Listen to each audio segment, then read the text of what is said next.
Hey guys, how you doing today? I hope everybody is doing good. I am going to be propagating my beautiful Cracklin Rosie Begonia today.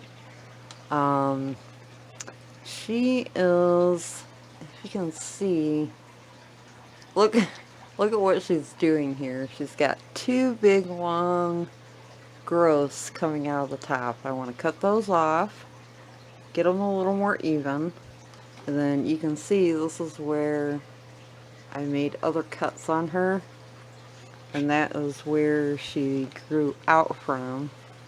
And then this one, well, that one wasn't cut, but it still grew really tall. She just obviously lost all of her leaves up there.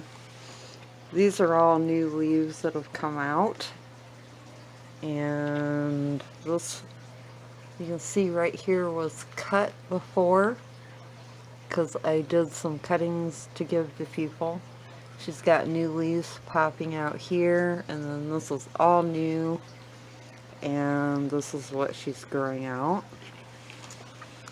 But I want to tame her down a little bit, propagate. You can see where she's got all new growths coming out here.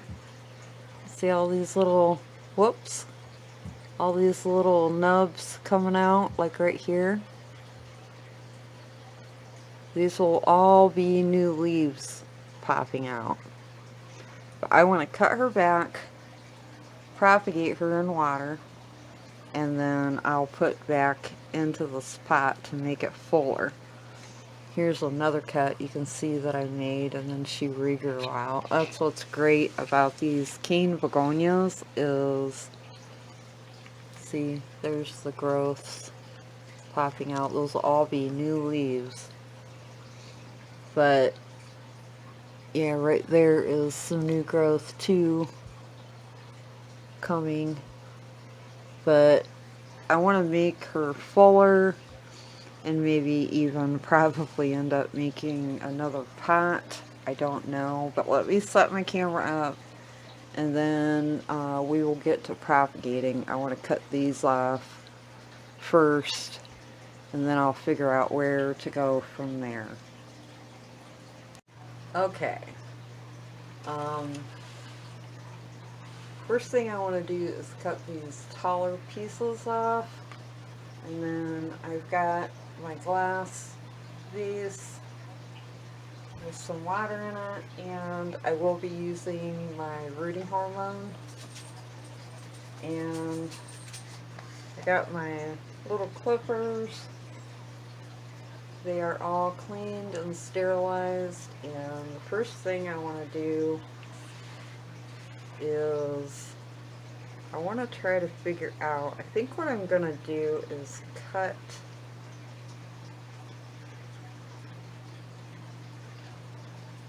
trying to figure out where I want to cut from. I think I'm going to cut right here. Cut that piece off. And then the roots will grow from this node. So I'm going to cut it, and I'm going to cut it at an angle like that. And then stick it in some rooting hormone.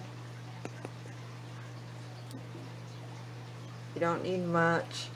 And this will actually be probably the only piece that I put the rooting hormone on, because you don't need a lot in water propagation. So I'll just put her in there. I'm going to kind of stir it up a little bit. And then she will root out. Set that down here. I want to make my second cut. I think I'm going to go ahead and just cut here from the same place that I cut before, if you guys can see. And that was where she started shooting up, but she's already got one new leaf. So I'm going to cut that. And then I'm going to cut that nub. No, cut that right at the node. Like that. And that's where the roots will come out. Stick that one in the water. And then I think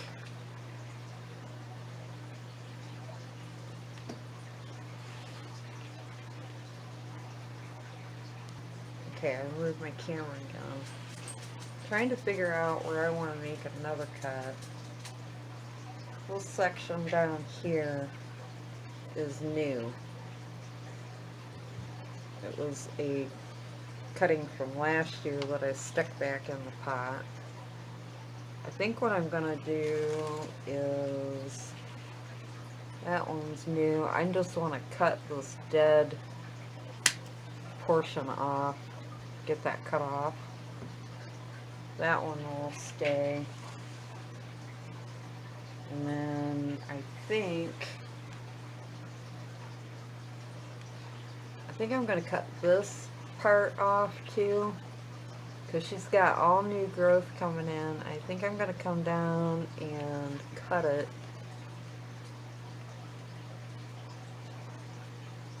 Maybe right about here. And then the roots will start from here. So I'm going to cut that at that node. Stick her in water. And then wherever I cut, new growths will start coming out. And she's got leaves coming right along that stem. I'm going to make a cleaner cut right here. And here. And then let's see, this one, I'm going to leave that one alone.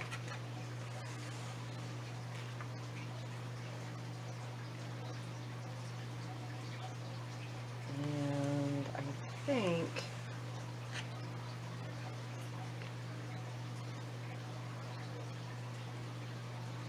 I'm going to touch that one. Or that one. I hate cutting those. I don't even really want to do it, but I know that I need to. I think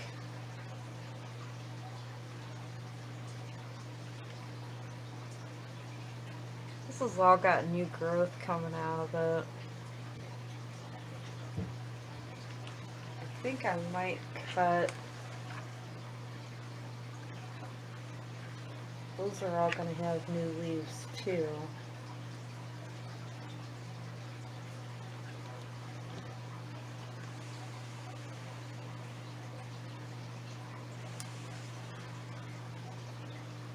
I'm almost thinking about leaving those others alone and maybe cutting this. It's got a new leaf coming out here and here.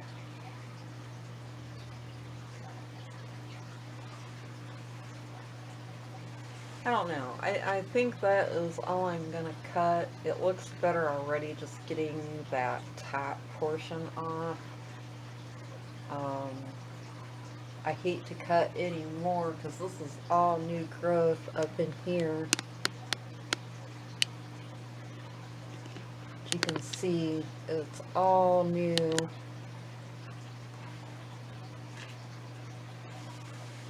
And then that will give me, she looks better already just getting that really high growth that she had. So that gave me like 3 pieces to restart and water and get going, and then I can put them back into the pot. Cane begonias are very, very easy to propagate like this in water.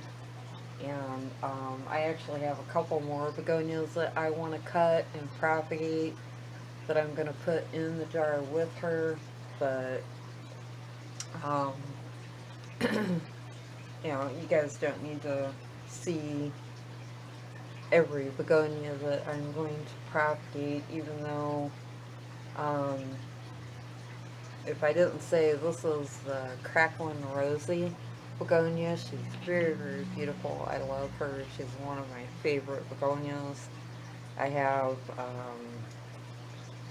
I think I have 4 or 5 king begonias, and she is definitely the top of my list. You can see when the new growth comes out how red the back of her leaves are. The higher light she's in, the more red the back of her leaves are. She gets really, really deep red in the winter time. The king begonias, um, they like a really high bright light and a lot of water. For me, in the soil that I have her in, I have her in a really airy soil, and she likes a lot of water. I feed them every month, and they grow really well for me. Um, they seem to bloom for me in the summer, winter, fall. It don't matter. It just seems like they really do bloom a lot, so I feed mine a lot and give it the highest light that I can without burning leaves. So, you know, if you have trouble with regular begonias, like the Rex begonia, and because they are a little touchy, I do not do well with them. The cane begonias are very, very easy to take care of, and they're really beautiful in my opinion. They're my favorite out of the begonia family. Any of the angel wing begonias, which are the cane begonias, they just very, very beautiful, and they propagate very easy. I give cuttings to everybody, and they take off. They're easy to grow. Um, but I think that is gonna be it, and I will let her go. I did have a stake in her, and I took it out. I may or may not put it back in. We'll just see how she does. But that's it, guys. Very, very easy to propagate cane begonia, and I'll keep you updated on the growth or the rooting. They usually root out very, very quickly, so not a huge issue. Everything has leaves, but you can even with the cane begonia, like say you could easily make 2 cuttings out of this, and they will even still root up without a leaf. But I'm gonna leave this as is, and because she's got all these little nubs you see coming out right here and here on all the node areas will all be new leaves popping out. But what I will do if I want to make this shorter later, after this roots out and the leaves start forming a little bit, I can make another cut, like say right here, and then reroot that again and have 2 other, or have an extra piece out of that. So very, very easy to propagate, and they usually root out fairly quickly. I could do the same thing with this one too. Wait for that to root out, or you can cut it now and it will root out either way, with or without leaves on the top. Cane begonias are great. So alright guys, that is it for me today. I will talk to you guys later, and you have a great day. Bye.